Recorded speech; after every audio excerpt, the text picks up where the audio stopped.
Alors, bonsoir à tous. Nous voici aujourd'hui le 2 mars 2023 pour cette réunion. Je suis très, très heureux et très honoré aussi d'avoir parmi nous le docteur René Écochard, professeur de René Écochard, qui a accepté d'intervenir ce soir sur le sujet du genre et des neurosciences.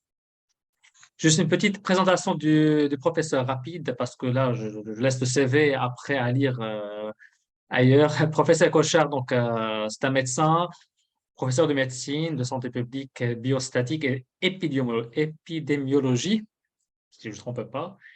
Et il est bien ancré aussi dans la recherche sur l'écologie et sur le travail de la famille, avec son épouse Isabelle, également qui exerce au Centre de planification et en protection maternelle et infantile.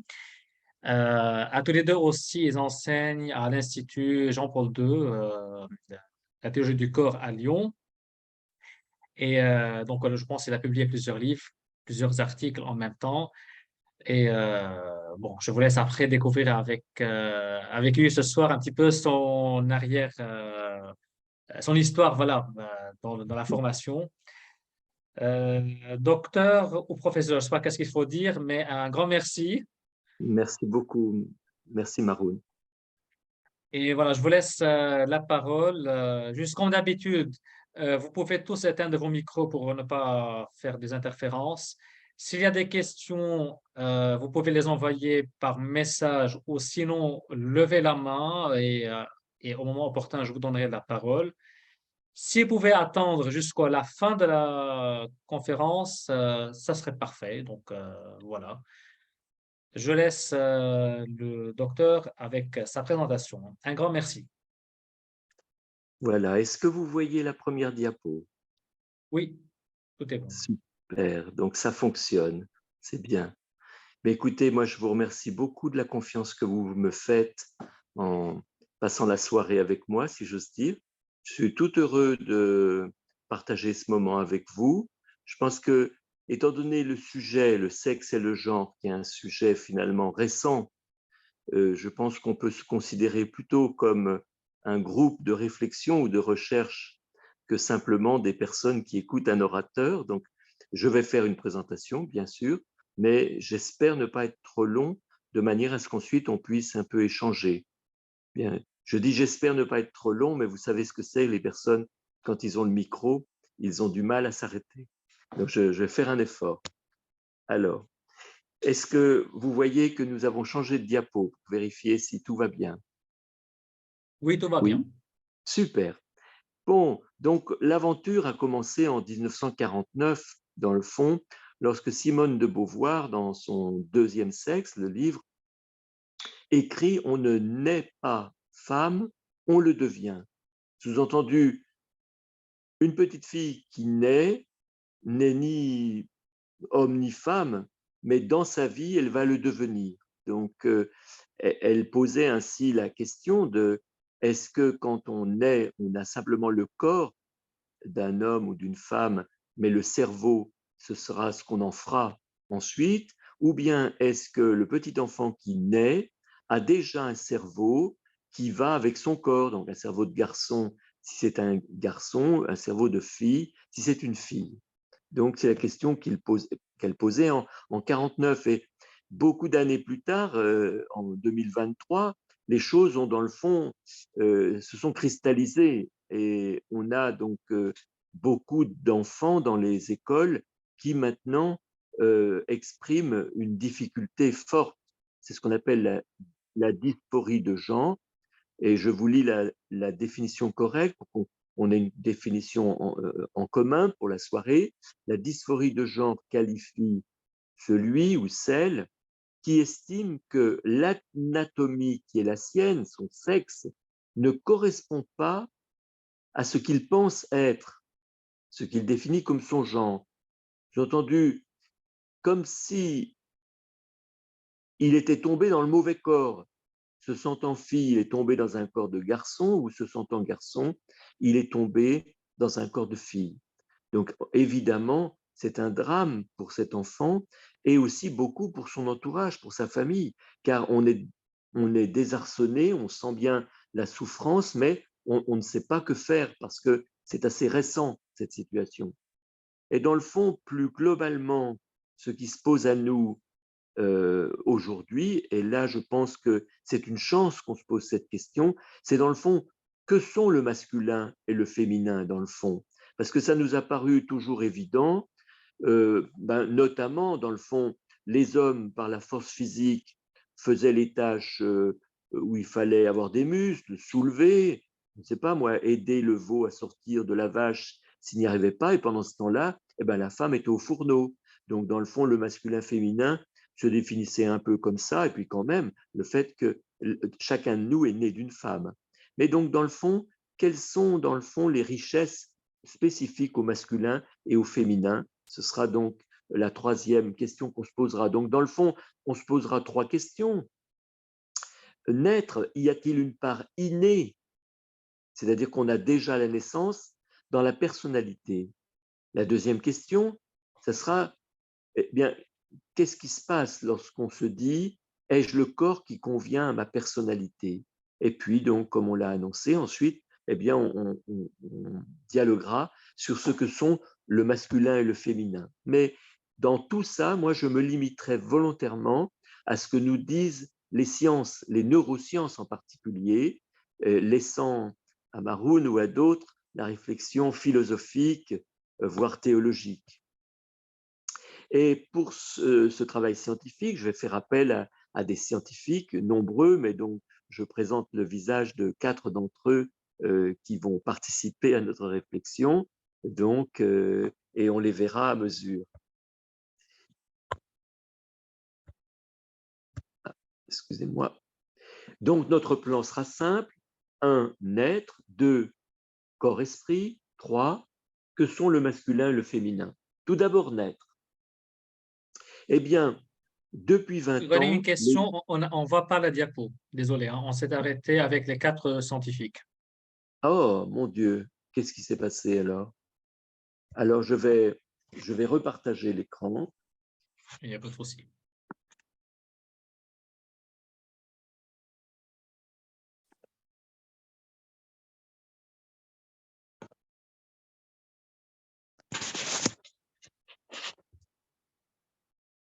Comme ça vous fait connaître mon épouse. Voilà. Est-ce que là, vous voyez la diapo? Non, pas encore. Ah, vous ne voyez pas ma diapo? Nous la voyons, la diapo. Naître, il y a une diapo avec Oui, le nous, plan. on a bien les diapos qui Nous, s'enchaînent. on a les diapos. Hein. Ah, c'est Alors, Maroun qui est privé. ça y est, maintenant c'est bon. Voilà, donc je vous propose de commencer naître. Donc la première partie.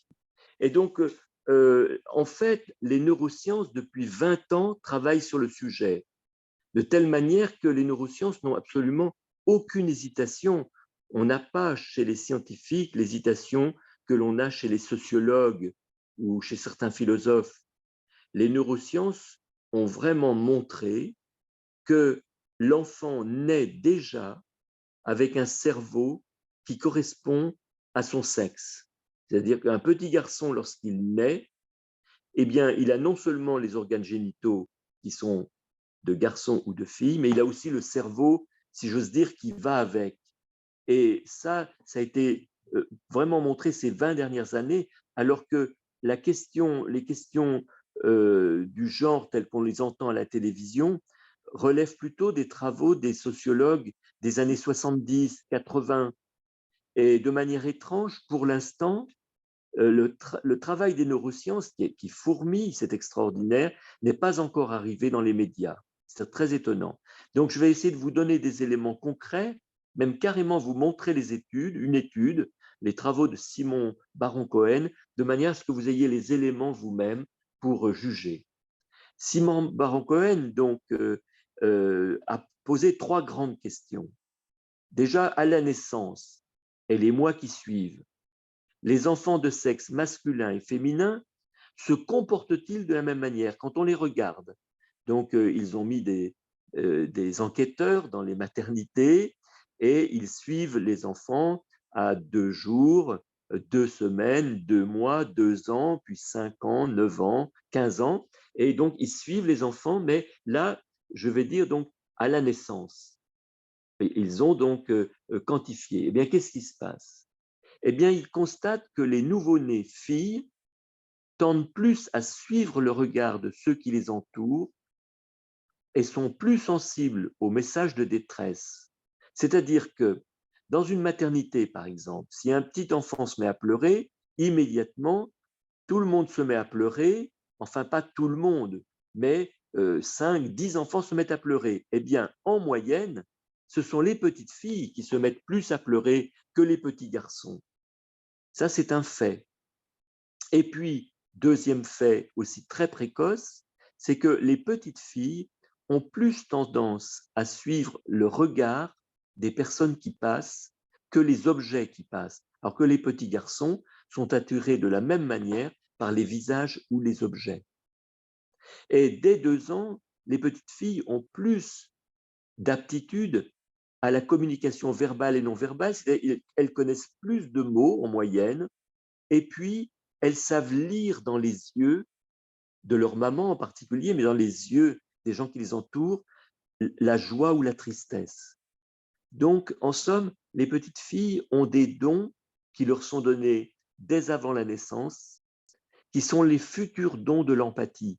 Ces dons extraordinaires qui font que les femmes, en moyenne plus que les hommes, ont ce don de savoir ce qui se passe dans le cœur des autres et d'être intéressées par ce qui se passe dans le cœur de l'autre. Les petits garçons ont plus un goût plus marqué que les filles pour l'analyse, la recherche des règles générales, l'analyse des mécanismes. Et donc, souvent, on constate, quand on a plusieurs petits-enfants, nous en avons 15, donc on a un échantillon intéressant, et on voit bien que les petits gars n'arrêtent pas de nous poser les questions. Grand-papa, pourquoi le portail ne se ferme pas? Ah bon, maintenant il est fermé, pourquoi? Qu'est-ce qui s'est passé? Qu'est-ce que tu as réparé? Donc, cet intérêt pour les mécanismes et l'analyse globale. Raconter des histoires aux petits-enfants, bien souvent, les petites filles vont s'intéresser aux détails, les petits garçons s'intéressaient à la globalité. Donc, comme si c'était quelque chose donc, qui est observé et qu'on retrouve assez régulièrement. Donc, en somme, chez la petite fille, une inclination, une aptitude à l'empathie envers les proches, et chez le petit garçon, une inclination et une aptitude pour la compréhension et la construction des systèmes. De telle manière que, Baron Cohen s'est posé la question, mais est-ce que c'est binaire ou est-ce que c'est variable? Est-ce que tous les petits garçons s'intéressent à la globalité et toutes les petites filles sont empathiques ou est-ce que c'est plus variable? Bien sûr que non, c'est beaucoup plus variable. Il y a de fait un continuum et chacun des petits-enfants est tout à la fois empathique et s'intéresse au système. Ce n'est qu'une question de moyenne. En moyenne, les petites filles sont plus versées dans l'empathie et en moyenne, les petits garçons sont plus versés dans la globalité, la compréhension des systèmes. Mais ce qui est quantifié, quantitatif, c'est que dès la naissance, la fille a bien souvent une inclination, une aptitude envers l'empathie, pour l'empathie envers les proches, et les petits garçons, donc dès la naissance, ont bien souvent, sous-entendu pas toujours, une inclination, une aptitude pour la compréhension et la construction des systèmes. Alors on s'est dit, mais d'où ça vient? Qu'est-ce qui se passe? Or, beaucoup d'autres chercheurs avaient montré que c'est la testostérone qui fait transformer le cerveau en cerveau masculin chez le petit garçon dans le ventre de la maman. Là, on a beaucoup d'études pour nous le montrer. Donc, Baron Cohen s'est dit, mais alors, est-ce que c'est vrai aussi pour ces dons d'empathie ou d'analyse des systèmes? Or, on dispose pour des centaines de milliers d'enfants de résultats de dosage de la testostérone dans le liquide, vous savez, le liquide amniotique qui entoure l'enfant. Vous savez, l'enfant sécrète le liquide dans lequel il vit. Et jusqu'à 22-24 semaines, les hormones qu'il a dans son corps passent dans le liquide. Si bien que quand on prend du liquide dans le liquide qui l'entoure, eh bien, on sait ce qu'il a dans son corps. Eh bien, la testostérone dans le liquide amniotique est en quantité très variable. Moi, j'ai 250 dosages sur mon ordinateur. C'est impressionnant comme ça varie.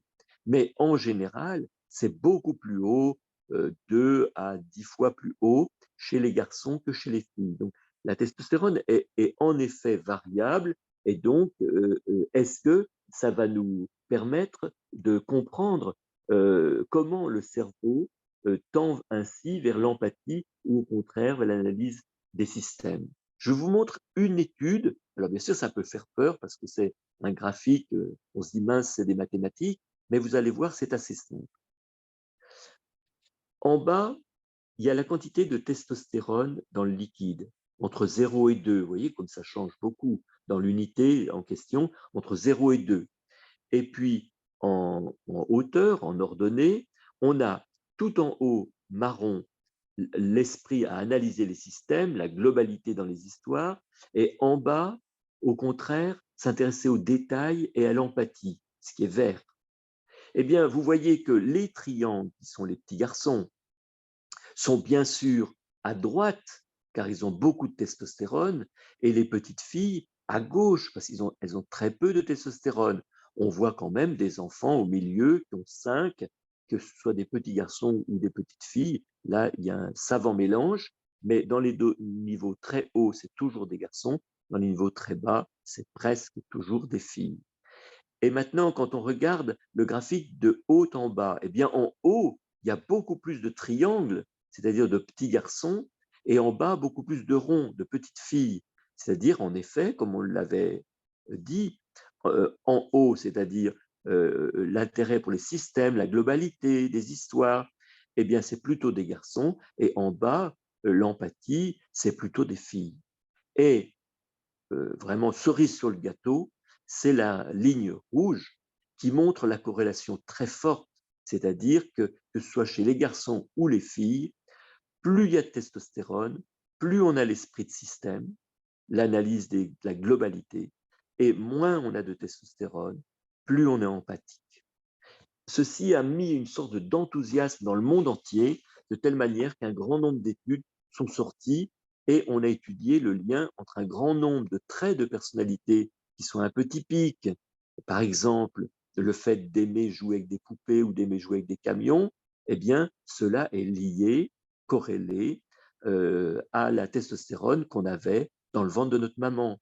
Plus on avait de testostérone dans le ventre de notre maman, plus on a tendance à aimer les camions, moins on a de testostérone dans le ventre de notre maman, plus on s'intéresse aux poupées. Et donc, c'est absolument incroyable, ce qui fait qu'ils ont vérifié chez l'animal. Et chez les petits animaux, on trouve la même chose. C'est-à-dire que chez les petits animaux aussi, la testostérone est associée au trait masculin et au contraire, peu de testostérone au trait féminin de la femelle. Car l'empathie, c'est nous est donné dès la naissance pour tous les mammifères, de manière à ce qu'on soit capable et qu'on ait envie de s'occuper du bébé. Et au contraire, la nature nous freine dans l'empathie pour qu'on aille au-devant du monde et qu'on protège le groupe où il y a le bébé. Donc, vous voyez, si on s'est fait très tôt, semble-t-il, d'après les évolutionnistes, c'est parce que c'est nécessaire chez tous les mammifères. Si bien que Baron Cohen synthétise en disant le cerveau féminin est principalement câblé pour l'empathie et le cerveau masculin est principalement câblé pour la compréhension et la construction des systèmes, et on sait que cela se fait avant la naissance, tout autant sous l'effet des chromosomes, des gènes, que sous l'effet des hormones. Si bien que cette brave Simone de Beauvoir avait raison pour dire on le devient, mais elle avait tort lorsqu'elle écrivait on ne naît pas femme, car si on est homme ou femme déjà, on a déjà des dons qui nous rendront service toute notre vie. Maintenant donc, on passe à la deuxième partie pour s'intéresser à ces enfants qui souffrent de cette situation de malaise. Bien sûr, s'ils souffrent de ce malaise, ce n'est pas que biologique, c'est souvent à cause de ce qui se passe autour d'eux, dans la famille. Est-ce qu'ils sont un petit garçon, rêvait d'une petite fille, ou est-ce que le papa est agressif vis-à-vis de la maman, et donc le petit garçon n'a pas très envie de devenir un homme, ou bien on lui a dit des choses maladroites. Par exemple, la phrase classique de la grand-mère qui dit à son petit garçon: «Ah, toi, t'es gentil, tu n'es pas comme ton père». Comment grandir ensuite quand on nous a dit ça? Comment devenir un homme? Vous voyez, toutes ces petites bêtises qu'on dit sans se rendre compte, ou ce peu de louanges que l'on fait de la masculinité et de la féminité, ce peu de respect du sexe de l'autre qu'on a dans nos sociétés et dans notre famille qui, sans le vouloir, sont des blessures fortes que l'on donne à nos enfants. On va poser 3 questions. La première question, c'est: jusqu'à quel âge se poursuit le développement de l'identité sexuelle? En effet, on a vu que l'identité sexuelle commence avant la naissance. Si c'est terminé, alors il y a du souci à se faire parce que si un enfant nous dit: «Je ne suis pas tombé dans le bon corps», qu'est-ce qu'on va faire? Mais si l'identité sexuelle n'est pas terminée et se poursuit jusqu'à l'âge adulte, alors c'est simplement une crise de croissance. On peut dire à cet enfant: «Tu sais, tu vas recevoir encore beaucoup de tes hormones et de tes chromosomes pour devenir ce que tu es. Donc, on va t'encourager, on va t'aider, mais ne désespère pas, tu vas recevoir encore beaucoup pour devenir ce que tu es». Et comme scientifique, je vais prendre Dan Siegel, qui est un homme absolument charmant, et qui a découvert notamment 2 concepts extraordinaires. La deuxième douzaine dont je vais vous parler est l'essence de l'adolescence. Donc si vous êtes passionné d'éducation, je vous conseille de regarder Dan Siegel sur internet avec le terme essence de l'adolescence. Il a fait des conférences absolument extraordinaires. En fait, l'identité sexuelle se développe jusqu'à 22 à 24 ans. 22 ans chez les filles, 24 ans chez les garçons, tout ça étant des moyennes. C'est-à-dire que notre identité sexuelle n'est pas terminée avant le milieu de la 20e année. À l'approche de 25 ans, enfin, on a reçu tout ce que nos chromosomes et nos hormones vont nous donner pour devenir ce que l'on est. Et il y a 3 étapes, en fait. Une première étape qui s'arrête à 1 an, une deuxième étape qui va de 1 an révolu à la veille de la puberté, et la troisième étape qui est la deuxième douzaine, dont je vais vous parler, je suis sûr que ça vous intéressera. Mais tout d'abord, la première étape. La première étape, donc, elle a commencé in utero, on en a parlé, c'est dans le ventre de la maman. Mais ça se continue au cours de la première année. Pendant plusieurs mois, la petite fille a des estrogènes, le petit garçon a de la testostérone, et tout cela agit sur son cerveau pour continuer à lui donner cette identité masculine ou féminine. Après 1 an, il n'y a plus de différence hormonale entre le petit garçon et la petite fille. Pendant toute l'enfance, ce n'est plus une question d'hormones. C'est un stage pratique, de mise en pratique des dons que l'on a reçus avant. C'est-à-dire que le petit garçon ou la petite fille développe sa nature de garçon ou de fille, il a reçu tout ce qu'il faut pour ça et il fait son stage. Qu'il joue avec des poupées ou des camions, des cubes, etc., qu'il soit bavard, qu'il soit bagarreur, il ne faut pas s'inquiéter. Tout ça, c'est simplement le développement de ses aptitudes qui sont nécessaires pour qu'il devienne ce qu'il est. Il est donc très, très important de respecter le, les jeux de l'enfant, surtout ne pas le manipuler. C'est très triste, ces erreurs que l'on fait de s'amuser à faire porter dans l'école des vêtements de l'autre sexe un jour donné ou des choses comme ça. Ce sont des maladresses parce qu'en fait, c'est ignorer, c'est une ignorance grave. C'est qu'on fait comme si l'enfant n'était pas en stage. Et donc, pour moi, c'est un peu comme si on avait un jeune qui étudiait la mécanique et on lui fait faire un stage de pâtisserie. Ah ben, il ne va pas évoluer en mécanique. Donc, c'est très, très maladroit de ne pas accompagner l'enfant dans ce qu'il est. Il a besoin de découvrir qui il est et il a besoin de voir son horizon, horizon d'homme, si c'est un garçon, horizon d'homme, d'époux, peut-être de père. Donc, qu'il voit cet horizon de manière positive et qui est une tâche à accomplir. Et si c'est une petite fille, eh bien, son horizon de femme et peut-être d'épouse, peut-être de mère, et donc avec toute la richesse, mais aussi la nécessité qu'il y a de tas de choses à apprendre pour remplir ses missions d'homme ou de femme. La troisième période, qui est absolument extraordinaire, ça c'est vraiment les découvertes des neurosciences des 20 dernières années, c'est la deuxième douzaine. En effet, on croyait que l'adolescence était l'âge bête ou un truc qui est offert par les pays riches à leurs jeunes et donc qui fait qu'ils sont infernaux, etc., etc., etc. Pas du tout. La deuxième douzaine, l'adolescence, c'est une mue du cerveau. Il y a autant de différences dans le cerveau que dans le corps. Pensez à un petit garçon de 10 ans et un homme de 22-24 ans, une petite fille de 10 ans et une femme de 22-24 ans. Le corps est tellement différent. Eh bien, le cerveau bénéficie des mêmes transformations. Donc, c'est extrêmement important. On va le voir en trois parties d'à peu près 4 ans, à quelque chose près. La puberté. La puberté, elle est commune à tous les mammifères. Il s'agit de devenir capable de transmettre la vie. Donc, sous l'effet des chromosomes X, Y, le testicule sécrète énormément de testostérone qui continue à transformer toute la personne du garçon de manière à ce qu'il soit capable de transmettre la vie. Ses organes génitaux et son cerveau sont ceux de quelqu'un qui sera capable de transmettre la vie.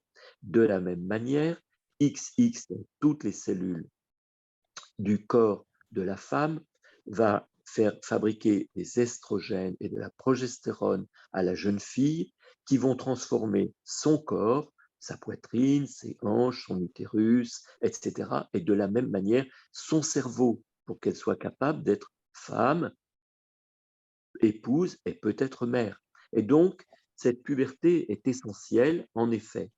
Mais quand on arrive à 4 ans plus tard, à 16 ans, on est loin d'avoir reçu tout ce qu'on doit recevoir pour être un homme ou une femme adulte. Il reste encore 8 années d'évolution au-delà de la puberté, ce qui explique qu'un enfant de 16 ans n'est pas en mesure de vivre une vie sexuelle et de transmettre la vie, d'accueillir un enfant, de fonder une famille. Bien entendu, non. Donc, il est très important de ne pas tout mélanger. Non, cet enfant a un corps et un cerveau qui peut le rendre amoureux, etc.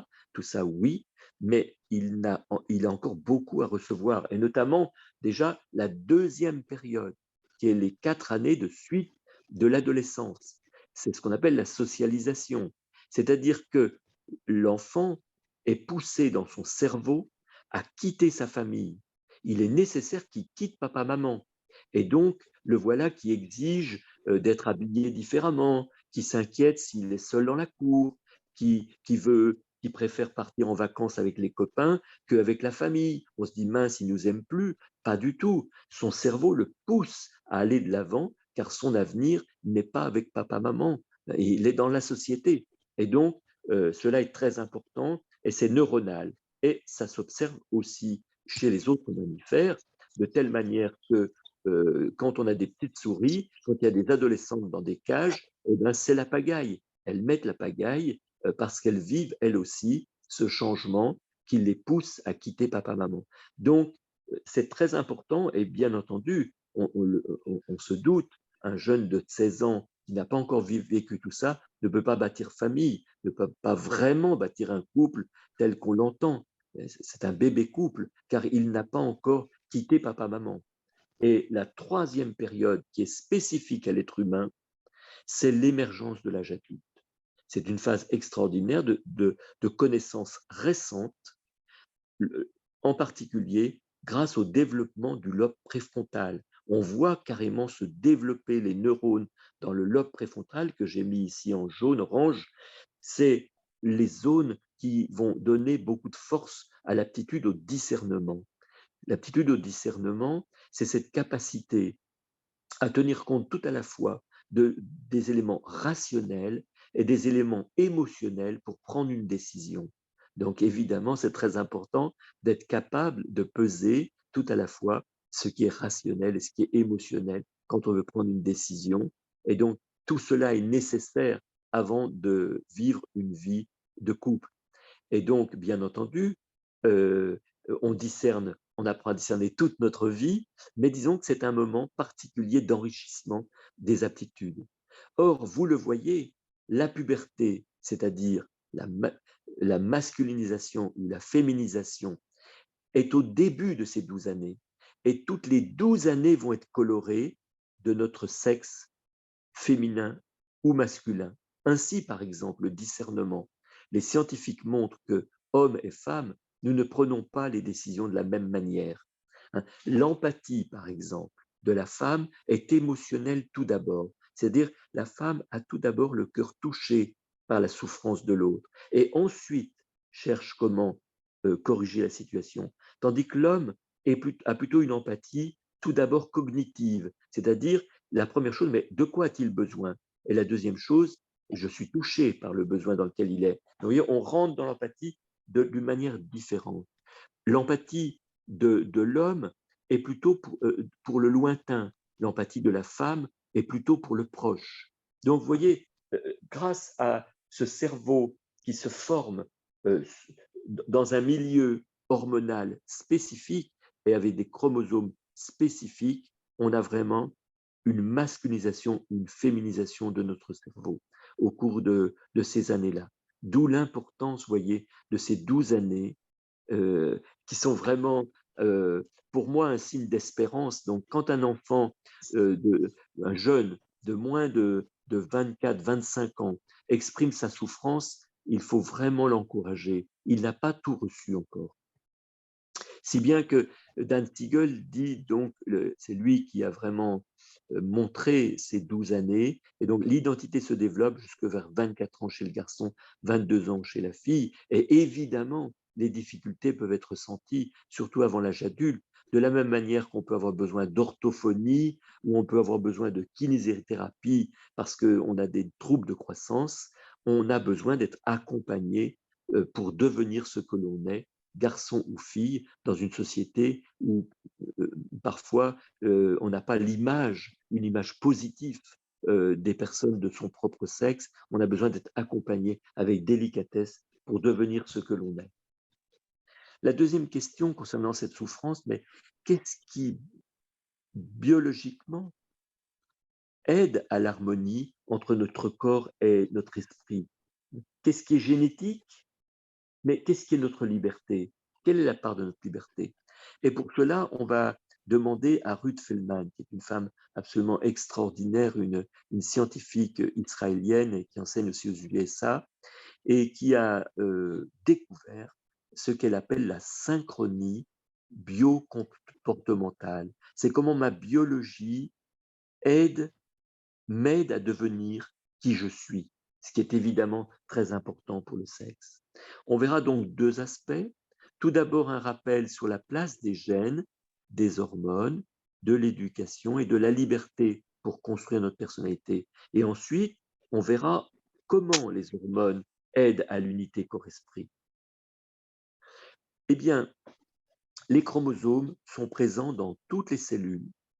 Les mêmes chromosomes, donc X, Y pour le garçon, XX pour la fille, aussi bien dans le cerveau que dans les bras, les cheveux ou les hanches, ils nous aident donc à être unifiés. Les hormones sont quelque part des messagers de ces gènes et en effet, passant dans le sang, ils vont développer encore plus, donc tout à la fois le cerveau et le reste du corps, nous donnant ainsi nos caractéristiques d'homme ou de femme. L'éducation est très importante pour montrer l'horizon de l'homme et de la femme. Donc, si on ne faisait qu'une seule chose en dehors de la délicatesse pour accueillir les enfants dans cette difficulté, c'est que tout faire pour que un garçon voit la beauté et la grandeur de la masculinité et qu'une fille voit la beauté et la grandeur de la féminité, et de manière à ce qu'il sache où se diriger et donc avoir de l'espérance.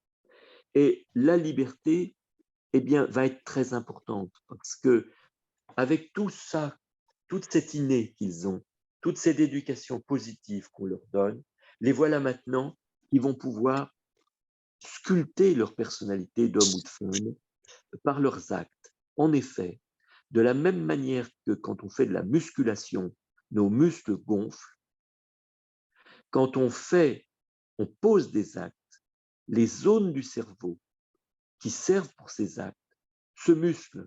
La matière grise s'épaissit, la matière blanche devient plus efficace. C'est ainsi que, par exemple, quand un papa s'occupe de son bébé, eh bien, il développe dans son cerveau les zones du prendre soin. Et on voit qu'il sera plus rapidement capable pour un deuxième enfant et il sera plus capable de prendre soin les gens qui l'entourent, son épouse éventuellement, grâce à cette action qu'il a eue pour son bébé. Donc, en somme, c'est ce qu'on appelle la plasticité cérébrale. Plus je pose des actes bons, plus ils sont faciles à poser. Donc, Tetcher, qui est un scientifique qui écrit dans cette très grande revue, écrit « Le développement du cerveau est guidé par les gènes et sculpté par l'expérience ». Sous-entendu, nos actes nous façonnent à partir de ce que nous sommes. Nous développons l'inné, l'acquis se développe à partir de l'inné grâce à l'éducation et aux actes que nous posons. La troisième question, mais comment les hormones elles-mêmes agissent pour favoriser notre unité corps-esprit? Je vais simplement donner quelques exemples des actions des hormones sexuelles chez l'homme et chez la femme. Chez l'homme, c'est la testostérone, une hormone extraordinaire, quoi qu'on en dise dans les journaux de bas étage. C'est une hormone absolument fantastique. Et Robert Sapolsky de l'université Stanford résume en 4 éléments les actions essentielles de la testostérone. Premièrement, la testostérone développe la forme masculine de l'empathie. Cette empathie au-delà de la sphère privée, cet intérêt pour la globalité, pour le système. La deuxième chose, la testostérone donne confiance en soi. En effet, l'homme a plus facilement confiance en lui que la femme, sous l'effet de la testostérone. Alors bien sûr, parfois, il vaudrait mieux qu'il ait un peu moins confiance en lui quand il fait des bêtises. Donc, ça, c'est le revers de toutes les médailles. Mais lorsqu'il y a besoin d'avoir confiance en soi, il est aidé par ces hormones. Le troisième élément qu'on partage avec d'autres espèces de mammifères, c'est la revendication des droits, l'exigence du respect de la subsidiarité, la protection du groupe, l'autonomie du groupe, le refus que les gens de l'extérieur viennent intervenir au sein de la famille. Et donc, une sorte de protection de la famille contre, toute intervention extérieure. Et ça, la testostérone agit énormément. Et enfin, le quatrième élément de la testostérone qui est remarquable, c'est que la testostérone est un amplificateur. Ce qui fait que chez l'homme, quand il fait de belles choses, il fait de très grandes choses, mais quand il fait des bêtises, il peut les faire aussi très grosses. C'est un amplificateur. Et donc, en effet, c'est un cadeau extraordinaire pour l'homme, cet amplificateur qui le pousse lorsqu'il fait quelque chose à le faire grand, mais il est nécessaire pour cela que ce soit de bonnes choses. Donc, les testostérones n'empêchent pas la nécessité du discernement et du choix des actes bons. Qu'en est-il chez la femme? Un grand nombre d'aptitudes et d'inclinations de la femme seraient à développer. J'en signale quelques-uns. Sous l'effet des hormones, estrogène et progestérone chez la femme, il y a développement des aptitudes maternelles. Il y en a une un peu extraordinaire que j'ai découvert dans 2 articles scientifiques parus récemment qui m'ont vraiment émerveillé. Vous avez sans doute remarqué que les femmes ont le don de se faire des amis et de faire des petits cadeaux qui aident à l'amitié, c'est bien connu. La sagesse le dit, mais c'est vrai. Et donc, ont tendance à faire ce qu'il faut pour développer des amitiés activement. Eh bien, la progestérone que la femme a dans le dernier temps de son cycle est fait pour ça, si j'ose dire. Parce que une mère, la progestérone, c'est progestérone pour la grossesse, pour rendre la femme apte à être mère. Eh bien, les amitiés sont nécessaires, car dans l'espèce humaine, on ne peut pas élever ses petits tout seul. On a besoin de l'amitié des gens qui entourent pour s'en sortir, parce qu'élever des enfants, ce n'est pas facile. Et donc, dans notre espèce, Je n'ai pas vu des travaux identiques chez les mammifères, et je ne sais pas ce qu'il en est, mais dans notre espèce, on a donc le bénéfice de la progestérone qui aide ce don féminin de se faire des amis et d'aimer faire des cadeaux. La deuxième chose, c'est la prise de risque moins grande. Et plus on a d'estrogène chez la femme, moins on prend de risques. Parce qu'il ne faut pas que la femme prenne de risques dans une société. Trop de risques. Parce que c'est elle qui porte l'enfant. Je parle là en évolutionniste. Plus de place donnée à la dimension émotionnelle dans la décision. Car la femme, grâce à ses hormones, a une connexion très rapide entre les zones qui gèrent les émotions, l'amygdale cérébrale, et les zones qui gèrent le rationnel, le lobe préfrontal. Entre amygdale cérébrale et lobe préfrontal, chez la femme, c'est une autoroute. Chez l'homme, c'est des routes périphériques. Donc, nous, les hommes, avons moins présent à l'esprit la dimension émotionnelle au moment de la prise de décision. La femme aussi a plus de prise en compte des étapes nécessaires pour atteindre un but, sous l'effet de ses hormones, car une fois de plus, l'amygdale cérébrale tient à jour tout ce qu'il faut faire pour atteindre un but. Et l'homme, qui n'est pas très près de son amygdale cérébrale, eh bien, peut prendre des grandes décisions en oubliant tout ce qu'il faut faire. Le coup classique, c'est chérie, et si on partait habiter dans tel pays? La femme lui dit, mais pour ça, il faut trouver une nouvelle école pour les enfants, il faut qu'on vende l'appartement, il faut qu'on trouve un nouvel appartement, etc. La femme a immédiatement toutes les étapes nécessaires pour atteindre un but qui sont à l'esprit, ce qui fait que parfois, elle préfère ne pas prendre de décision. L'homme qui est quelque part aveugle sur tout ce qu'il y a à faire prend plus aisément la décision.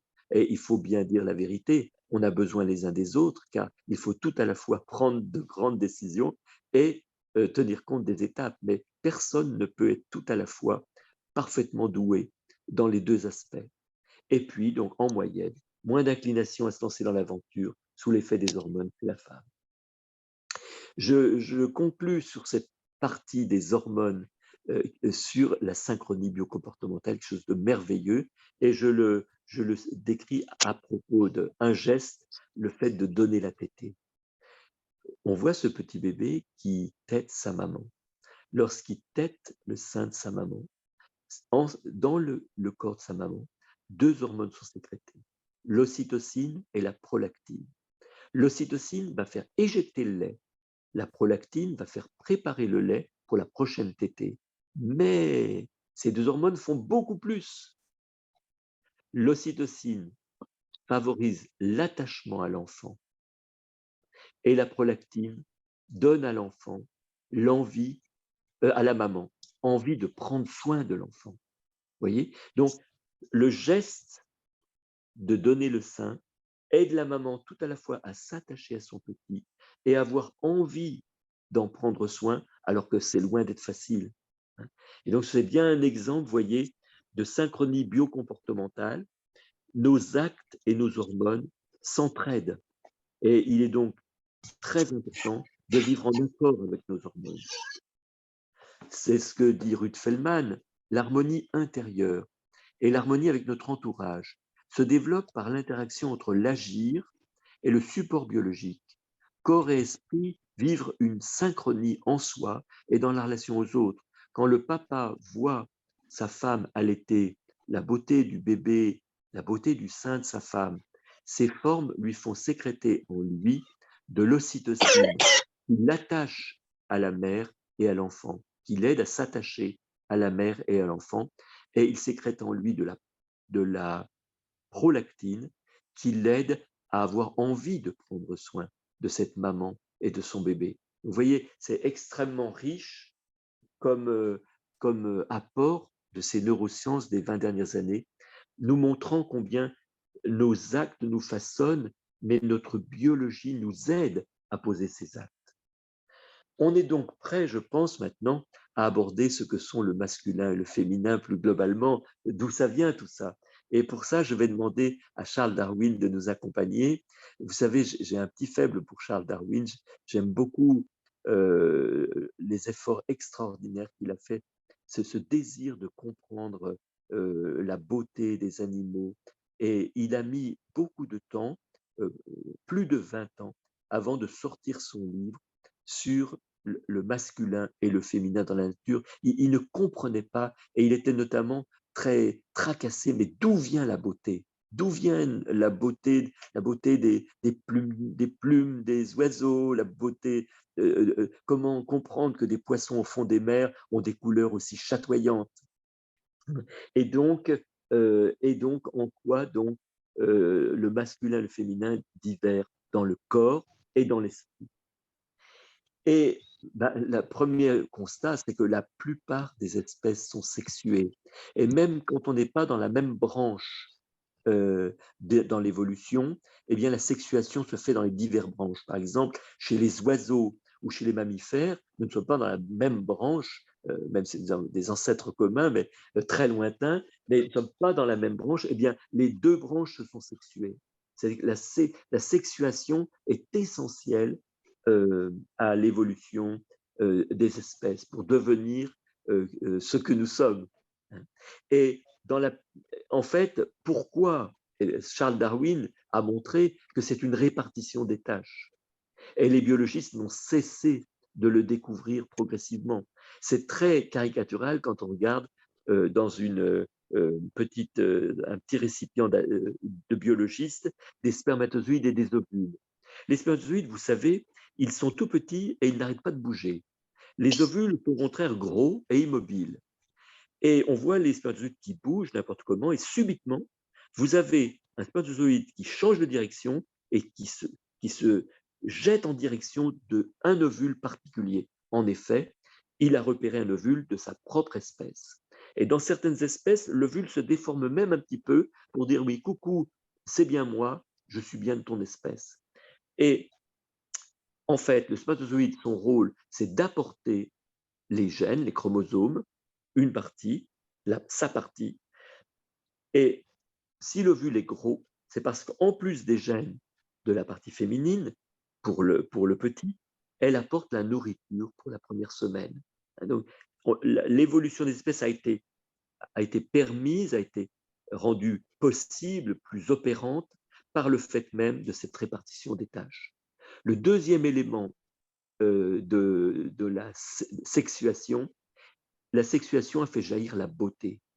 C'est-à-dire que le créateur a confié à la sexualité le développement de la beauté, c'est-à-dire de l'attirance mutuelle. L'attirance mutuelle d'où jaillit la vie. C'est ainsi que l'insecte est attiré par les fleurs et les fleurs se sont développées d'une manière magnificente, beaucoup plus que nécessaire pour simplement attirer les insectes. Quand vous regardez beaucoup de fleurs, il y en a beaucoup plus, elles sont beaucoup plus développées que nécessaire pour la fécondation. Mais l'origine est dans la sexuation. Dans toutes les espèces, il y a choix de l'autre avec qui on va transmettre la vie, et la beauté participe énormément. Et quand je dis beauté, il y a deux caractères biologiques à la beauté. Il y a la beauté qui émerveille et il y a la beauté qui appelle à l'empathie, c'est-à-dire la vulnérabilité. Les deux facettes de la beauté, ce qui émerveille et ce qui attire par l'empathie. Regardez, par exemple, la manière d'une maman girafe de s'occuper de son girafon. Regardez, bien entendu, la maman, mon épouse qui s'est occupée de ses enfants, petits-enfants. Cet émerveillement devant le petit, le vulnérable, est un don que le Créateur a mis dans tout être. Bien entendu, tout cela a permis la sélection et donc a permis de montrer le bon chemin pour l'évolution des espèces. Mais la cerise sur le gâteau, c'est la génération des familles qui sont nécessaires pour protéger les individus, les petits, les tout petits, et les êtres à tous les âges de la vie. Et donc, en fait, dans les chromosomes XY chez le mâle, XX chez la femelle, il y a ce qui est écrit pour dire comment va être la structure familiale de l'espèce. Vous avez ici ces deux inséparables, ces oiseaux. sont des inséparables. Vous voyez comme ils sont mignons, on dirait deux amoureux, et ce n'est pas simplement parce qu'ils ont une bonne éducation chrétienne, pas du tout, c'est simplement dans les chromosomes, et il est écrit qu'ils seront fidèles et inséparables. La manière d'éduquer les petits de ces signes est la même sur tous les continents, car c'est écrit dans les chromosomes. La structure familiale est écrite dans les chromosomes. La manière du lion et de la lionne de s'occuper de leur groupe familial est écrite dans leurs chromosomes. De même, chez le loup et la louve, vous savez qu'ils sont fidèles à vie. Et donc, cela est écrit dans les chromosomes. Et de la même manière, chez les éléphants, qui au contraire ont une structure matriarcale, hein, et donc très particulière avec une importance des vieux, des vieilles. Dans une harde d'éléphants, s'il y a une vieille, les petits ont 6 fois plus de chances d'arriver à l'âge adulte. L'importance des générations, donc tout à la fois du masculin et du féminin et des générations. Tout cela est écrit dans nos chromosomes. Et ainsi, qu'est-ce qui est donc écrit dans les chromosomes? Eh bien, c'est la complémentarité. Vous voyez ici cette lionne qui court après le zèbre. Elle a tout à la fois le corps qui lui permet de courir, car elle est svelte, elle n'est pas trop lourde, et elle a le cerveau qu'il faut, c'est-à-dire cette hargne, ce désir d'atteindre la proie et de la tuer pour que toute la famille soit nourrie, parce que bien entendu, monsieur le mâle voudrait être servi en premier, et il faudra servir les petits, et donc ça, c'est tout à la fois dans son corps et dans son cerveau. Et le mâle, lui, eh bien, le mâle, il est beaucoup trop gros, pâteau, pour courir après un zèbre. Il n'en serait pas capable. Il serait essoufflé très vite. Mais il a le corps et le cerveau nécessaires pour défendre son groupe familial. Si un autre mâle vient et veut prendre la femelle, il va ou tuer les petits, il va attaquer le mâle et lui est capable de le faire. La femelle n'en serait pas capable. Ainsi donc, vous voyez, il y a complémentarité entre notre corps et notre psychisme pour la subsistance de la famille. Et il en est de même dans l'espèce humaine. Dans l'espèce humaine, nous avons aussi des corps complémentaires pour la transmission de la vie et des psychismes complémentaires pour la subsistance de la famille. Nous avons le cerveau qui va avec notre mission. Sous-entendu, on n'est pas homme ou femme pour soi, on est homme ou femme, bien sûr, pour soi, mais aussi beaucoup pour la société et, si on en a une, pour notre famille. Et où intervient la liberté? Eh bien, pour exceller, en fait. La liberté permet aux êtres humains d'exceller. On ne fonctionne pas, nous ne sommes pas simplement des animaux qui fonctionnent, nous sommes des êtres humains dotés de la liberté qui nous permet d'exceller et de développer nos dons au-delà de ce que ferait simplement notre instinct.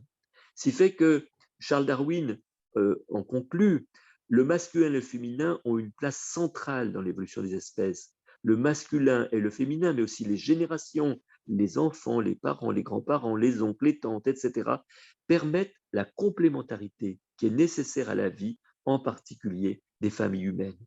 Si bien qu'en conclusion de ma présentation, je propose ces apports des neurosciences viennent compléter les réflexions des psychologues, des philosophes, des théologiens qui, bien entendu, méditent sur qui est l'homme, qui est la femme depuis des millénaires, mais ensemble, et se servant des découvertes des 20 dernières années, très objectives, donc aidant l'entrée en dialogue, à mieux accompagner les personnes exprimant une souffrance concernant l'identité sexuelle. Ça nous permet de donner des orientations favorables pour l'éducation des enfants, et notamment en ce moment de corriger le tir, parce que ça va être très important. Et au sein de nos familles, cheminer vers une relation homme-femme plus harmonieuse, car on est bien loin dans nos familles d'accueillir la féminité de l'autre ou la masculinité de l'autre avec joie et accueillant le mystère et la grandeur de ce que le Créateur a mis en nous dès notre création. Voilà, je vous remercie. Merci beaucoup, professeur. Un très, très grand merci. C'était très intéressant. Là, je vais laisser la parole. Voilà, je vous laisse la parole. S'il y a des questions, des demandes, quoi que ce soit, n'hésitez pas. Je prendrai les questions, je vous donne la parole. Donc, soit levez la main, soit faites signe que je puisse vous donner la parole. Voilà. Il est très gentil, le professeur, n'hésitez pas, hein. Il répond aux questions, donc pas de problème. Si je connais la réponse. Oui, oui, tout à fait, tout à fait. Oui, Henri. Je vois la main d'Henri quelque part. Alors, j'espère que vous allez comprendre. Euh, donc, vous nous avez présenté, professeur, un schéma général qui est ce qui se passe le plus couramment. Il n'en reste pas moins qu'il y a des, des, des hommes et des femmes qui ne se sentent pas dans le bon corps ou dans le bon psychisme. Donc, est-ce que ce sont des anomalies chromosomiques? Est-ce que c'est un défaut d'hormones? Et comment faut-il traiter les cas de ces personnes? C'est ça. Je vous remercie beaucoup pour la question. Donc, il semblerait, j'en ai parlé ces jours-ci avec une spécialiste, et il faut bien distinguer un adulte et un jeune. C'est-à-dire qu'en ce moment, les jeunes sont dans une sorte de désert parce qu'on leur laisse entendre qu'on peut être tombé dans le mauvais corps, ce qui n'est pas possible, ça n'existe pas. Et donc, ça, c'est un désarroi actuel, et c'est lui que j'ai traité. Et puis, il y a une personne qui, jusqu'à l'âge adulte, a du mal à s'accepter comme homme ou comme femme.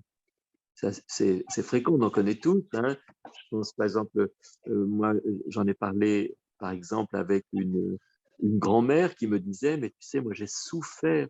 Je voulais vraiment être un garçon, j'ai beaucoup souffert.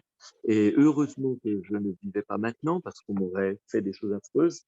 Et actuellement, c'est une belle femme, une belle grand-mère, mais qui, jusqu'à 25-27 ans, aurait rêvé de manière forte d'être un homme. Donc, en somme, oui, il y a des personnes qui ont du mal à grandir et à trouver leur unité, hein, de la même manière qu'on a du mal à trouver son unité dans beaucoup d'autres domaines. Hein. On peut, par exemple, avoir un très grand désir d'être généreux et puis, dans la pratique, d'être vraiment radin. On peut avoir un désir de dire la vérité et d'être un menteur. On peut avoir le désir d'être fidèle et de tromper son conjoint. Donc, en somme, en effet, avoir une sorte de tiraillement en soi, c'est assez commun. Ce qui est sûr, c'est que on ne peut pas changer le corps de sexe. Ça, on ne sait pas faire. On peut faire des amputations, on peut couper une jambe, on peut couper la verge, on peut faire le feu. Ça ne fera pas une personne de l'autre sexe pour plein de raisons. D'abord parce qu'on n'a jamais réussi pour l'instant, et puis d'autre part parce que dans chacun des chromosomes, dans chacune de nos cellules, pardon, sauf les globules rouges, on est soit XY, soit XX, vous voyez.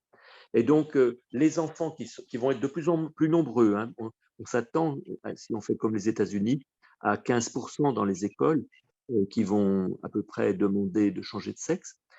C'est cataclysmique parce que ça repose sur un mensonge. Ce n'est pas possible, ce n'est pas possible. Ce qu'on sait faire, éventuellement, c'est donner l'apparence extérieure. Mais ce seront tous des personnes stériles, ils seront tous stériles. Les organes qui sont artificiels font mal. Vous voyez, par exemple, les vagins qu'on fait aux hommes, il faut les dilater en permanence, ils sentent mauvais, il faut donc les laver beaucoup, enfin, etc. Et ces personnes n'auront jamais d'enfants. Vous voyez, donc en somme, il y a un problème de vérité. C'est qu'à aujourd'hui, il est tout à fait impossible avec un corps d'homme de faire une femme ou avec un corps de femme de faire un homme.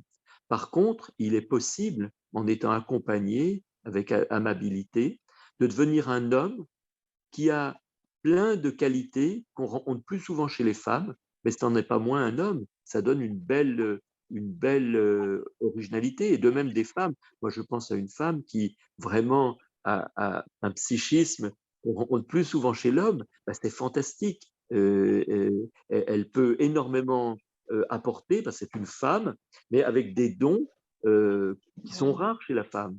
Donc, en somme, ces personnes qui ont des dons plus fréquemment rencontrés dans l'autre sexe sont des dons pour la société, vous voyez. Et donc, je crois que c'est à peu près ce que je peux dire pour répondre à votre question. J'espère que je ne me suis pas trop éloigné. Merci, docteur. Marianne? Oui, merci de me donner la parole. J'ai une petite question du coup. Comment on peut expliquer, on va dire, la fréquence énorme des homosexuels? Parce que si on repart à la génétique, le fait qu'il y a des XXY, voilà, qu'il y a des véritables anomalies génétiques qui peuvent expliquer des mauvaises orientations sexuelles, mais qui n'expliquent pas la fréquence qu'on croise actuellement dans la société. Alors, Marianne, il y a deux choses différentes là. Il y a l'homosexualité, et il me semble qu'il est bon de ne pas la mélanger avec la question de l'identité sexuelle. Vous voyez, l'homosexualité nécessiterait carrément une soirée à soi tout seul. C'est Ok. très délicat, c'est très délicat. C'est vraiment un autre sujet, vous voyez, que l'identité. Par contre, ce que vous avez dit, c'est qu'il y a des personnes qui sont XXY, etc., etc. Ce sont des maladies Ouais. qui sont souvent associées à des cancers ou à des déficits. Vous voyez, par exemple, il y a une maladie qui fait que les personnes ont un corps de fille et pourtant ils sont XY. Hein. Eh bien, ces personnes font beaucoup de cancers. On est obligé de les soigner. Ce ne sont pas des sexes complémentaires. Vous voyez. On raconte qu'il y a plusieurs séries de sexes, comme ça s'appelle de l'endoctrinement. Ce sont des maladies très rares, hein, extrêmement rares. Merci. Ouais. Même si vous êtes docteur en génétique, ça n'empêche. Hein, regardez bien la fréquence et les troubles associés. Hein. Par exemple, la personne va avoir des maladies rénales. Donc, je disais des cancers. Je pense, par exemple, vous voyez les femmes qui sont X, qui n'ont pas d'Y, hein, les turnaires. Hein, eh bien, si on ne les soigne pas, elles ne grandissent pas. Ça reste comme des bébés. Elles ne grandissent pas, elles n'ont pas de poitrine, elles ne pourront pas mener. Alors que si on les soigne, elles vont mener leur vie de femme. Voyez. Donc, ce qui n'est pas XY ou XX, ce sont des maladies. Hein, c'est très, très important. Le syndrome de Klinefelter, par exemple, moi j'ai travaillé sur le Klinefelter, c'est une maladie, vous voyez. Donc, les gens qui laissent entendre que ce sont des sexes sont des menteurs. Sous-entendu, quelqu'un qui est malade, qui a des troubles de maladie, de cancer ou d'infarctus du myocarde, etc., associés aux troubles génétiques, il ne faut pas dire que c'est un type de sexe. Vous voyez. C'est très, très important parce qu'il y a un endoctrinement très grave. Vous voyez, par exemple, les gens qui ont 3X et un Y, par exemple, ça n'en fait pas un nouveau sexe. Vous voyez. Hein, et elles sont soit hommes, soit femmes. Hein, il y a des ambiguïtés sexuelles, mais qui sont rares. Et c'est autre chose, l'ambiguïté sexuelle, c'est un problème anatomique. Bon, voilà, ça existe. Ça n'a rien à voir avec tout le sujet actuel. Le sujet actuel des jeunes, c'est dû à une mauvaise information qui repose sur des philosophies des années 1970 qui ignorent toute la science. Dans les masters de genre, à Sciences Po, par exemple, il n'y a pas de cours de biologie. Donc, comment voulez-vous que des gens qui n'ont pas de cours de biologie soient en mesure de discuter sérieusement du sexe et du genre? Vous voyez? Parce que c'est une affaire biologique, le sexe et le genre. Vous voyez? C'est très important. Est-ce que les gens qui ont des problèmes au niveau de leur identité sexuelle peuvent justifier l'homosexualité ou pas? Vous voulez absolument me pousser à l'homosexualité? Non, en fait, Non, je vous taquine.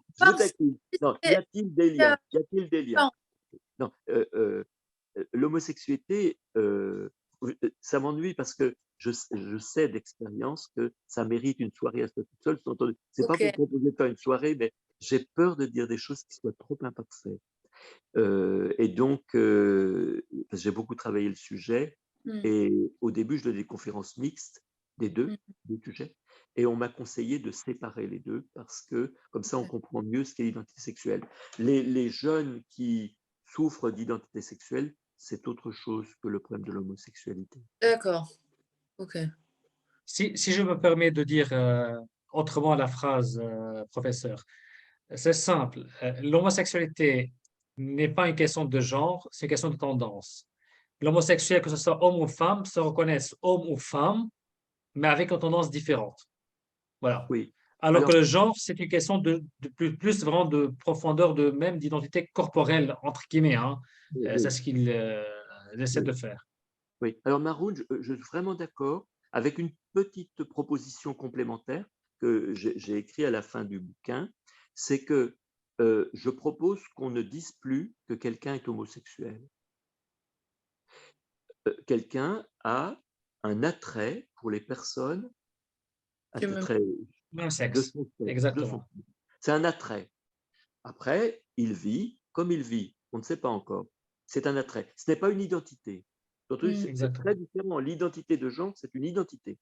Tandis que l'homosexualité, c'est d'avoir une activité génitale avec quelqu'un du même sexe, qui n'a rien à voir d'ailleurs entre hommes et femmes. Réfléchissez à ce que c'est que ce vécu, ça n'a rien à voir. Et ce n'est pas une identité. On n'est pas homosexuel, vous voyez. Non. Oh, On ressent un attrait pour telle personne. Ça ne dit pas qu'on va vivre. Et puis en plus, vous voyez, finalement, je parle un tout petit peu de ce problème, c'est que l'attrait pour une personne peut être affectif, ok. un attrait d'amitié, un attrait génital. Ça n'a rien à voir. L'attrait affectif ou d'amitié, c'est les belles amitiés féminines ou les belles amitiés masculines. Un attrait génital, c'est autre chose. Ça n'a rien à voir. Vous voyez, c'est très, très différent. Donc, c'est pour ça que je vous propose, même si, Marianne, ce que vous soulevez est important, je vous propose qu'on ne développe pas trop pour ne pas risquer de mettre une sorte de mélange avec l'identité. On D'accord. fera une séance sur ce thème peut-être à l'entrée prochaine, parce que pour cette année, on va clôturer en juin, donc il n'y aura pas. Mais peut-être l'année prochaine, si docteur, vous êtes d'accord, on sera très heureux de vous accueillir encore une fois. Voilà, mais à ce moment-là, il faut que j'ai du temps pour travailler, pour vous faire quelque chose de bien clair.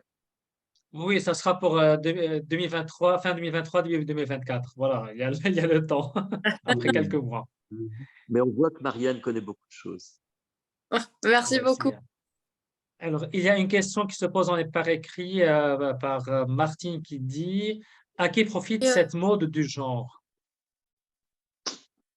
Qu'est-ce que vous en pensez? Parce que les neurosciences ne me le disent pas. Bon, qu'est-ce que vous en pensez alors, messieurs, dames? Personne ne pense.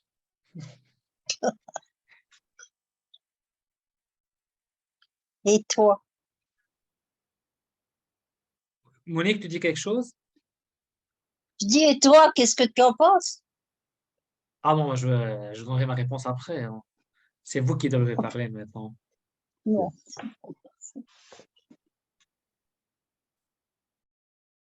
D'autres questions? On verra après pour la réponse à Martine. D'autres questions, d'autres commentaires, d'autres Peut-être observations, une d'autres petite souhaits? remarque. Euh, je pense que oui, Gabriel. Après, je donne la parole à Alain. Oui, Gabriel, là. Oui, je disais juste, peut-être qu'on est un peu trop vieux, entre guillemets, pour penser, pour vraiment avoir une idée là-dessus, parce qu'en fait, c'est quelque chose, enfin, quand les théories du genre, moi, j'ai découvert ça, allez, il y a 10 ans, 15 ans maximum. 10 Oui, ans maximum, enfin, avec nos enfants en fait. non, la première fois, on en avait parlé avec un père, mais quand il en avait parlé, il a dit, bon, ça commence à rentrer dans les écoles. Je l'ai regardé avec des grands yeux en me disant, mais de quoi parle-t-on? Oui, Et c'est c'est un vrai que projet de l'ONU, maintenant, vous savez. ça a vraiment pénétré la société, quoi. Voilà. Vous savez, c'était un projet de l'ONU de faire entrer le genre. Ça a commencé en 94 à peu près. C'est un projet Merci. de diffuser le genre. Si vous êtes intéressé, Margaret Peters a écrit des choses fort intéressantes sur le sujet. Et c'est quelqu'un qui a travaillé énormément pour voir comment ça s'est fait. Ça a été planifié, ça a été planifié de manière très, très rigoureuse pour que petit à petit, il y ait dissociation totale entre la chair et l'esprit, si j'ose dire, entre qui est dissociation totale entre… en somme, c'est une remise en cause de la notion de famille, vous voyez, totale.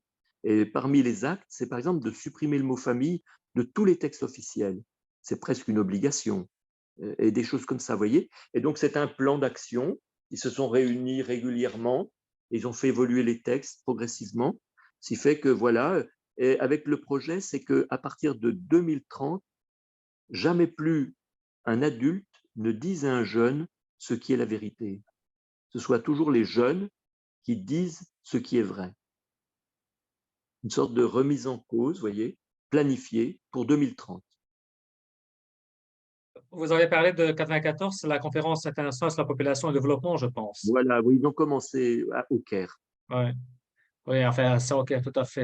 En fait, c'est mon thème de thèse là-dedans, en Ah fait, sur bon, ces trois grands textes tu de connais tout ça la très bien. conférence de Voilà. Beijing et Pékin et le développement durable. Donc, Voilà, Pékin, ça a été vraiment Pékin, ça a été le feu d'artifice.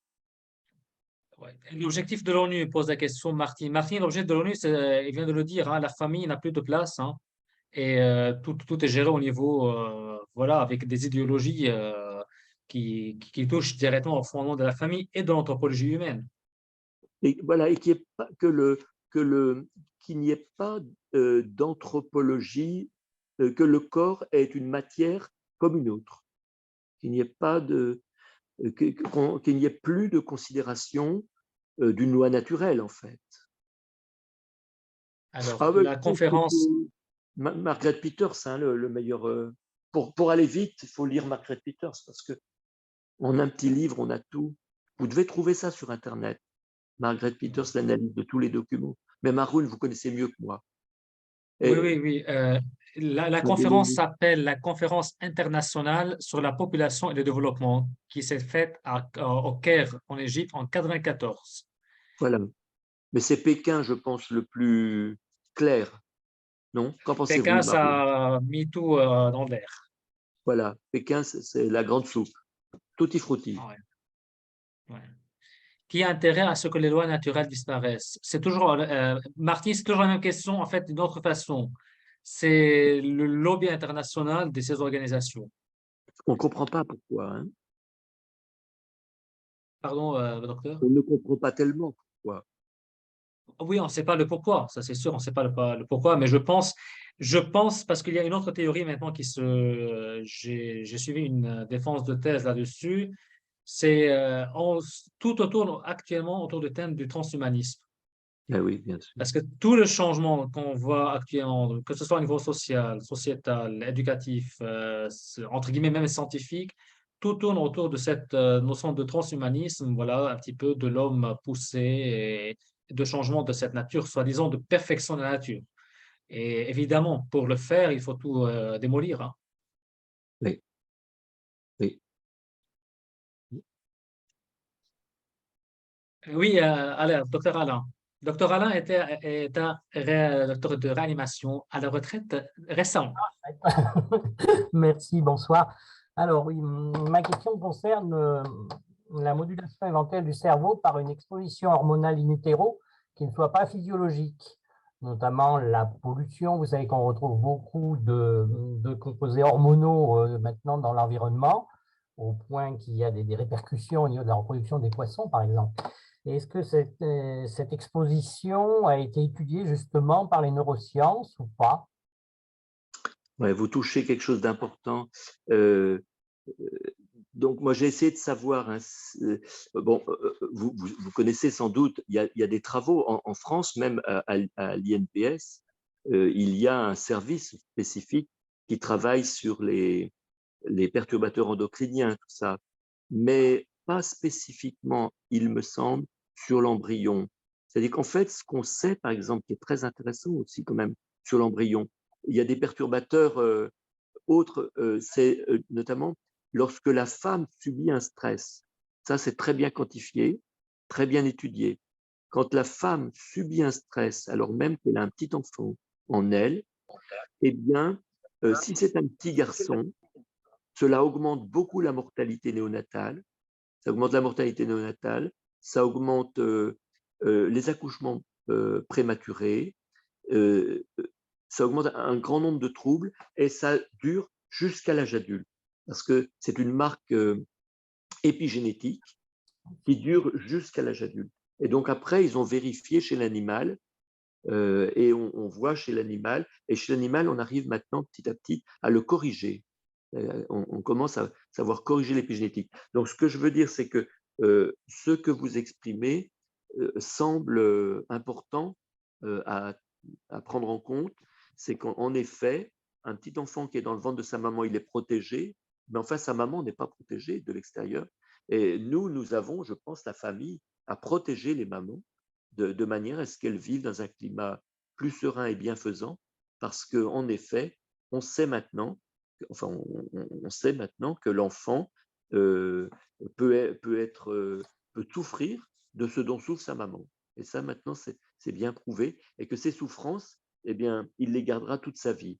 Vous savez sans doute que les petits garçons in utero et jusqu'avant la puberté sont plus fragiles que les filles en tout, et après la puberté, les filles sont plus fragiles que les hommes en tout. Alors, surtout sur le plan psychologique, les agressions, les conséquences des agressions. Et donc, vous voyez, in utero, ce que vous dites est très vrai, il y a un risque. Et donc, moi, à titre personnel, je crains, voyez, notamment la pilule donnée aux mamans qui allaitent. Parce que la mini-puberté, ce n'est pas de la blague. La mini-puberté, c'est hormonal. Donc, on donne une pilule à une femme qui allait, non donnons. Est-ce qu'on est sûr que ça ne va pas modifier son lait et que ces modifications ne vont pas perturber la mini-puberté? C'est franchement dommage. Voilà, on joue avec le feu. Et après, il y a des personnes qui souffrent, qui ne savent pas pourquoi. Ben oui, mais on les a peut-être perturbées, voyez.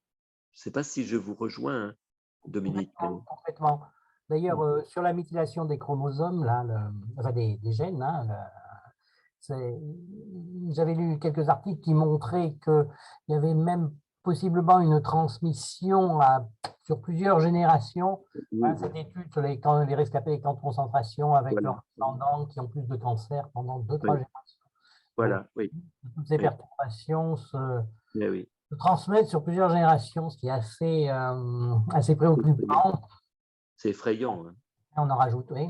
Jusqu'à la disparition de l'espèce. Ça, c'était fait à l'étude au Canada. Ça, il y a eu ça, plusieurs générations de cette transmission de perturbations endocriniennes qui a pratiquement changé carrément les poissons masculins qui ne peuvent plus après s'accoupler. Donc, l'espèce a commencé à devenir en extinction. Voilà. Ce qui montre aussi que c'est possible pour l'humain. Voilà. Marianne, oui, Alain, il y a cette autre question avant que je donne la parole à Marianne. Mais non. Merci. Oui, Marianne. Alors, j'ai une question encore. J'ai beaucoup de questions. On n'a pas toute la soirée. 2 questions, Ouais. pas plus. Hein. Donc, vous avez parlé en fait, à quel point en fait les hormones jouent un rôle dans l'identité sexuelle. Oui. Et du coup, pour les gens, chez les personnes qui ont des problèmes hormonaux, Oui. voilà, que ce soit testostérone ou quoi que ce soit, parce que je suis un cas, mais ça reste physiologique. À quel point ça peut affecter l'identité? Un trouble hormonal, à quel point il peut affecter l'identité? C'est-à-dire que ça peut, la personne peut en effet être gênée. Ça change, une fille, c'est une fille, un homme, c'est un homme. Hein, donc ça ne changera pas son identité. Mais elle peut être gênée dans son tempérament, elle peut être gênée dans son psychisme par un trouble des hormones. Je crois que je peux le dire. Par exemple, si vous voulez, une maman qui a une ovarite polykystique, eh bien, on sait qu'en moyenne, les petits-enfants des mamans qui ont une ovarite polykystique ont des tempéraments un peu différents des enfants de mamans qui n'ont pas d'ovarite polykystique. Donc, en effet, le climat hormonal joue, hein, mais ça ne va pas changer l'identité, voyez. Mais ça va éventuellement, ça va changer les tempéraments un peu, des tempéraments, voyez. Ça peut, pour l'instant, les travaux, il y en a beaucoup en ce moment, hein, montrent que c'est un fait. Maintenant, est-ce que dans les personnalités qu'on rencontre dans notre entourage, Ouais. cela correspond à l'effet de ça? Je ne sais pas le dire. Mais Ok. de fait, on a déjà quantification d'un certain nombre de particularités de tempérament. Donc, vous voyez, Ok. ça change le tempérament. Ça ne D'accord. fait pas brutalement passer de l'autre côté de la porte. Vous savez, on a à peu près 123 différences significatives entre hommes et femmes connues, hein, Ouais. de tempérament. Hein. Mais voilà, donc il y aura quelques éléments du tempérament qui vont être un petit peu chez une femme qui d'habitude sont plutôt rentrées chez l'homme. Ok. Ça n'en est pas moins une femme. Hmm. Voyez, c'est très important, je pense, ça, de ne pas se tromper. Vous voyez le fait que dans tous nos chromosomes, dans toutes nos cellules, on a XY ou XX. C'est quand même incroyable. Vous savez, j'ai lu un travail récemment. Avant l'implantation de l'embryon dans l'utérus, il y a déjà plus de 2000 gènes qui s'expriment différemment chez le garçon et chez la fille.